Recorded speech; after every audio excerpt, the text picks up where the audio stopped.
নমস্কার। আগামী 20শে জুন হিন্দু সাম্রাজ্য দিনোৎসব বা শিবাজির রাজ্যাভিষেক উৎসব।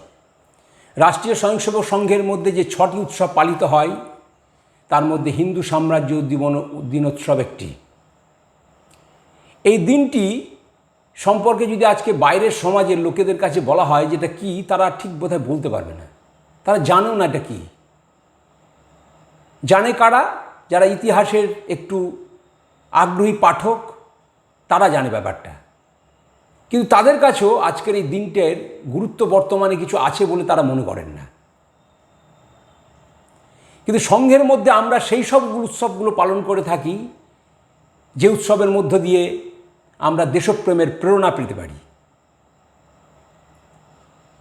19বিংশ শতাব্দীর জাতীয় পুনর্জাগরণের ক্ষেত্রে আমরা দেখেছি লোকমান্য তিলক মহারাষ্ট্রের শিবাজি উৎসব পালন করেছিলেন দেশপ্রেমিক ভাবনা জাগিয়ে তোলার জন্য দেশবাসীর মধ্যে। ঠিক রবীন্দ্রনাথ ঠাকুর আমাদের বাংলাতে এক সুদীর্ঘ বিশাল শিবাজিকে নিয়ে কবিতা লিখেছিলেন, নাম তার শিবাজি উৎসব। আরেকটি কবিতাও তিনি লিখেছিলেন, প্রতিনিধি নামক। ঠিক সেই রকম রাষ্ট্রীয় স্বয়ংসেবক সংঘের প্রতিষ্ঠাতা ডক্টর কেশব বলিরাম হেডগেওয়ারও শিবাজির সেই সংগ্রামী নিষ্কলঙ্ক জীবন থেকে প্রেরণা নিয়ে সংঘের মধ্যে এই হিন্দু সাম্রাজ্য দিনোৎসবটা প্রচলন করেছিলেন। 1674 খ্রিস্টাব্দ 6 জুন মহারাষ্ট্রের রায়গড় দুর্গে জ্যৈষ্ঠ মাসের শুক্ল ত্রয়োদশ তিথিতে শিবাজির রাজ্যাভিষেক হয়। হিন্দু সমাজ সেদিন তাকে রাজা হিসেবে মেনে নিয়েছিল, তাকে রাজা হিসেবে অভিষিক্ত করেছিল। কাশী থেকে পণ্ডিত গাগা ভট্ট এসেছিলেন।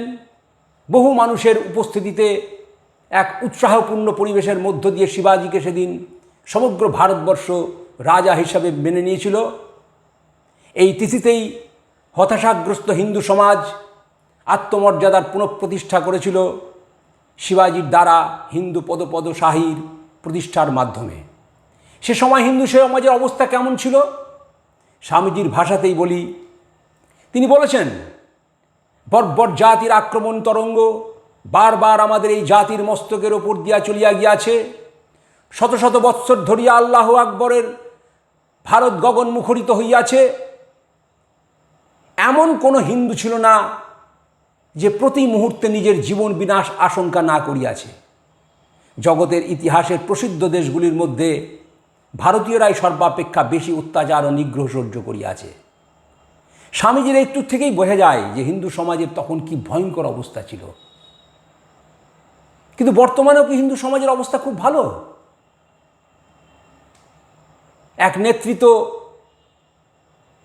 আমাদের আরাধ্য দেব মহাদেব শিবলিঙ্গের ওপরে কন্ডম পরিয়ে দিলেন। আর এক প্রগতিশীল কবি, তিনিও আমাদের ত্রিশূলের ওপরে কন্ডম পরিয়ে মজা লুটলেন। আর এক উচ্চশিক্ষিতা অত্যন্ত দাম্ভিক নেত্রী, তিনি মা কালীকে মাংস খেকো বলে উপহাস করলেন। তামিলনাড়ুর এক নেতা, তিনি বললেন যে এই সনাতন ধর্মকে সমূলে উৎপাটন করতে হবে, সম্পূর্ণরূপে ধ্বংস করতে হবে। প্লেগ মহামারীর সাথে, প্লেগের রোগের সাথে তুলনা করলেন। আর মুর্শিদাবাদের এক নেতা, তিনি বললেন যে 2 ঘন্টার মধ্যে আমরা হিন্দুদেরকে ভাগীরথীর জলে ভাসিয়ে দেব। দেশের বিভিন্ন অঞ্চলে আজও হিন্দুরা ধর্মাচরণে বাধা পায়। কাশ্মীর উপত্যকাকে হিন্দুদেরকে সম্পূর্ণভাবে উচ্ছেদ করে দেওয়া হলো, হিন্দু শূন্য করে দেওয়া হলো গোটা কাশ্মীর উপত্যকায়, যেখানে প্রায় 5 লক্ষ হিন্দু ছিল। সম্প্রতি আমি কাশ্মীর ঘুরে এসেছিলাম, দেখলাম হিন্দু মন্দির আছে কিন্তু হিন্দু মন্দিরে যাওয়ার লোক নেই, হিন্দু মন্দির রক্ষণাবেক্ষণা করার কোনো লোক নেই।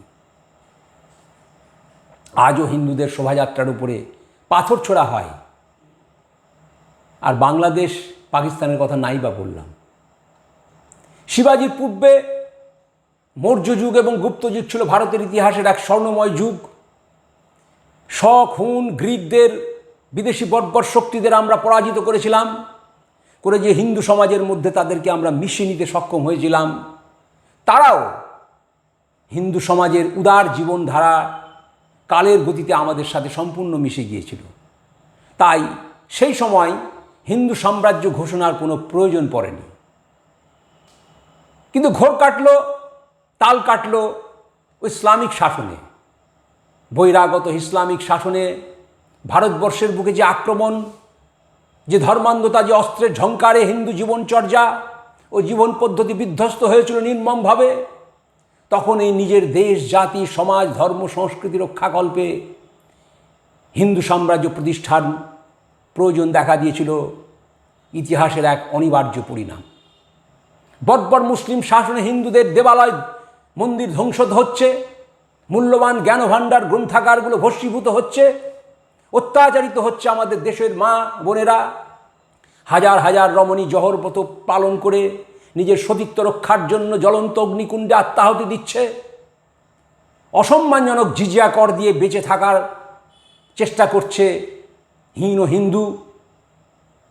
ভারতবর্ষের শ্রেষ্ঠ বীর হিন্দু যোদ্ধারা মোগলদের অধীনতা স্বীকার করে এক সাধারণ সেনাপতির দায়িত্ব পেয়ে নিজেদেরকে ধন্য মনে করছে।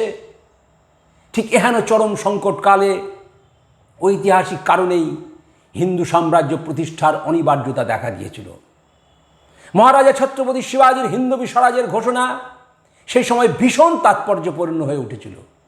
অত্যন্ত নিরাশাজনক, হতাশাজনক পরিস্থিতিতে দেশবাসীকে স্বদেশ, স্বধর্ম, স্বতন্ত্র রক্ষার জন্য দেশপ্রেমে উদ্বুদ্ধ করে বিদেশি শাসনের অবসানের আহ্বান জানিয়েছিলেন ছত্রপতি শিবাজী। হিন্দু পদপাদশাহীর স্বপ্নকে বাস্তব রূপায়িত করতে মহারাষ্ট্রের রায়গড় দুর্গে জ্যৈষ্ঠ শুক্ল ত্রয়োদশ তিথিতে তার রাজ্যাভিষেক অনুষ্ঠানের মাধ্যমে তিনি প্রমাণ করেন যে বিদেশি বর্বর আক্রমণকে সফলভাবে পরাস্ত করে হিন্দু অস্মিতা পুনঃপ্রতিষ্ঠা সম্ভব। সেই রাজ্যাভিষেকের গুরুত্ব প্রথমত তৎকালীন অন্যান্য রাজাদের মতো শিবাজীও এক উচ্চতায় উঠে গিয়েছিলেন, সমগ্র রাজারা তাকে স্বীকার করে নিয়েছিল। দ্বিতীয়ত, মনু, কৌটিল্য প্রভৃতি ভারতীয় রাজনীতিকদের উপরে ভিত্তি করে আদর্শ গঠন করা সম্ভব এবং ভারতীয় শাস্ত্র আধারিত অষ্টপ্রধান শাসন পদ্ধতি বিশ্বের দরবারে তিনি উপস্থাপন করেছিলেন। আর তার গুরু সমর্থ স্বামী রামদাসের আদর্শে অনুপ্রাণিত হয়ে তিনি রাজর্ষির মতো প্রজাবৎসল এক কল্যাণকারী রাজ্য স্থাপন করেছিলেন। দুষ্টের দমন করেছিলেন শায়েস্তা খাঁ বা আফজল খাঁকে সমুচিত শাস্তি দিয়ে।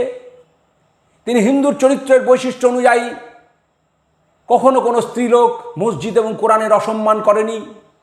তাই চরম হিন্দু বিদ্বেষী ঐতিহাসিক কাফি খাঁ শিবাজীর এই কাজকে সম্মানের সাথে স্বীকার করতে বাধ্য হয়েছিলেন। তিনি বলেছিলেন যে না, শিবাজী এই ধরনের ঘটনা কোনোদিনও ঘটাননি।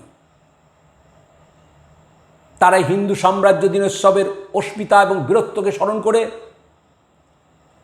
যার প্রাসঙ্গিকতা আজও আছে, তাই বর্তমান ভারতের হিন্দু সমাজের মধ্যে হিন্দুত্বের ভাবনা জাগিয়ে তুলে ভারতকে শক্তিশালী করে তুলতে হবে প্রতিটা হিন্দুর কর্তব্য। স্বামী বিবেকানন্দ বলেছিলেন যে শিবাজীকে জাতির নির্মাতা বলেছিলেন স্বামীজি।